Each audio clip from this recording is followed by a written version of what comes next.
The morning sun filtered weakly through the thin curtains of a small apartment, painting the cracked walls in pale gold. Inside, Sophia Hayes, a young single mother in her late 20s, stood in front of the mirror, nervously adjusting the sleeves of her only formal blouse. It was slightly faded but pressed to perfection. She tucked a strand of hair behind her ear, forcing herself to smile. Today was important. Today could change everything. "Mommy, are you going to get the job today?" asked a tiny, hopeful voice. Sophia turned. Her 4-year-old daughter, Maya, sat cross-legged on the bed, hugging her worn-out stuffed rabbit. Her wide hazel eyes gleamed with trust, as if she had no doubt her mother could conquer the world. Sophia's chest tightened. She knelt, kissing Maya's forehead. "I'll try, sweetheart. I'll try my very best." In truth, Sophia wasn't just desperate for a job. She needed it. Rent was overdue. The electricity company had already sent a warning. And Maya's preschool fees. Sophia had been making excuses to the kind teacher for weeks. But the babysitter canceled at the last minute. Sophia had no family nearby, no friends to help. Which meant she had no choice but to take Maya with her. She whispered a prayer and held Maya's hand tight as they walked toward the tall glass building downtown. The company was everything Sophia dreamed of, Kingston Enterprises, one of the most successful firms in the city. Landing a job here, even as an assistant, meant stability, decent pay, and health insurance for her daughter. At the reception, the woman behind the counter raised an eyebrow when she saw Maya. "You brought a child?" Sophia flushed. I had no choice today. "She'll be quiet, I promise." The receptionist sighed, clearly unimpressed, but handed her a badge. Third floor. Interview room B. Inside, 3 panelists sat at a polished table. Sophia introduced herself, while Maya sat quietly in the corner with her crayons. It began smoothly until one woman leaned forward. "Miss Hayes, I can't help but notice you brought your child. Is this normal?" "No, not at all," Sophia said quickly. "It's just today. It won't happen again." The man at the end of the table frowned. "This company requires full dedication. We can't have distractions." Maya looked up, sensing her mother's unease. "Mommy, are they being mean?" she whispered. Sophia's heart broke. One of the interviewers cleared his throat. "I'm sorry, Miss Hayes. We don't think this position is the right fit." Rejection. Just like that. Sophia forced a polite nod, gathered Maya's things, and headed toward the door, humiliation burning in her chest. The door swung open. A tall man in his mid-30s entered, wearing a tailored suit. His presence filled the room instantly. The panelists straightened.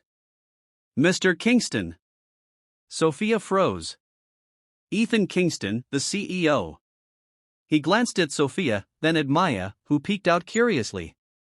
His brow furrowed. "What's going on here?" The lead interviewer shifted. "Just a routine interview, sir." We were concluding. Ethan's gaze lingered on Sophia, noticing her trembling hands and Maya's wide eyes. Something in his chest shifted. "Why are you leaving so soon?" he asked Sophia. "They said I wasn't the right fit." Her voice cracked. Ethan turned back to the panel. "On what grounds?" Silence. Maya suddenly walked up to him with her drawing. "Hi, mister. I drew a house. Do you like it?" Ethan looked down, surprised. Then his expression softened.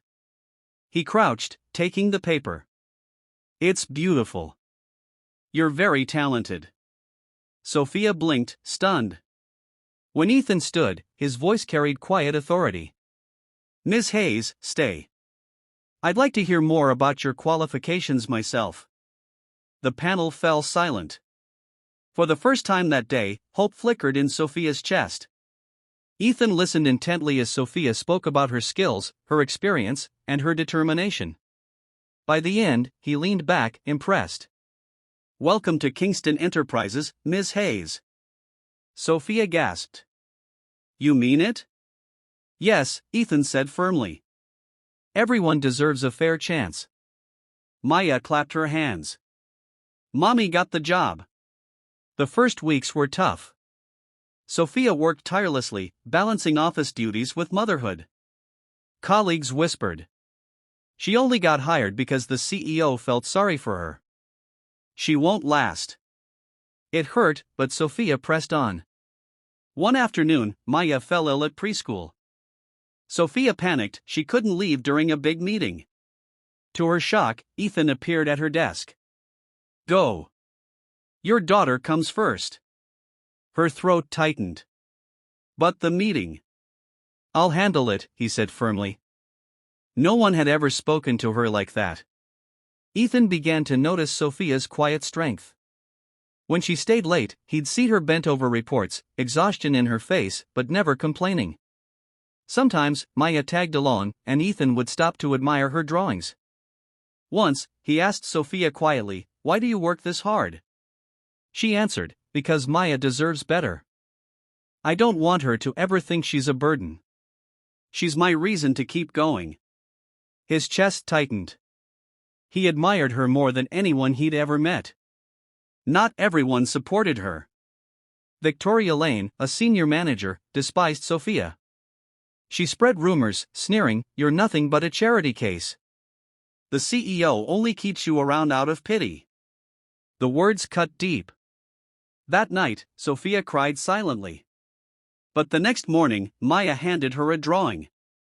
"This is us, Mommy. We're strong." Sophia straightened her shoulders. She would not give up. Months later, Kingston Enterprises landed a massive contract. Ethan put Sophia in charge. Whispers rose again, "She'll crumble." But she didn't. She worked late, double-checked details, and led with kindness. The presentation was flawless. The clients were impressed. Ethan's pride was unmistakable. "You did it," he told her. For the first time, Sophia felt like more than a survivor, she was a leader. One evening, standing on the balcony, Ethan handed her coffee. "When I was a boy, my mother raised me alone," he admitted. "People looked at her the way they look at you. But she was the strongest person I knew. I see that strength in you." Tears stung Sophia's eyes. "Do you really think I belong here?" His gaze was steady. "More than anyone. You inspire me, Sophia." Her heart ached, but this time, with hope. A year passed. Sophia transformed from desperate job seeker to respected professional. Of course, struggles remained. But she no longer carried shame. One night, as she tucked Maya into bed, the little girl whispered, "Mommy, you're the strongest person I know." Sophia kissed her forehead, smiling. "No, Maya. We're strong, together."